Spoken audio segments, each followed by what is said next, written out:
Avdhutwadi police स्टेशनचे ठाणेदार PI Naresh Randhir एका तक्रारदाराची रक्कम परत मिळवून देण्याच्या बदल्यात 5 लाखाची लाच मागत 3 लाखात तडजोड केल्याची बाब उघडकीस आली।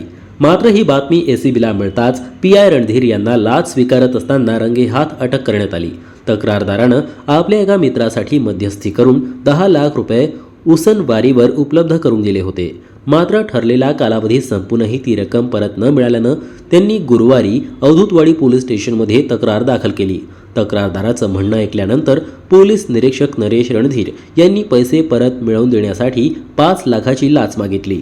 तक्रारदाराने या प्रकरणाची माहिती अमरावती एसीबीकडे दिली। शुक्रवारी करण्यात आलेल्या या कारवाईत न्याय मिळवून देण्याची जबाबदारी असलेल्या अधिकाऱ्यानेच लाच मागितल्यानं पोलीस दलाच्या प्रतिमेला मोठा धक्का बसल्याची भावना नागरिकात व्यक्त होत आहे।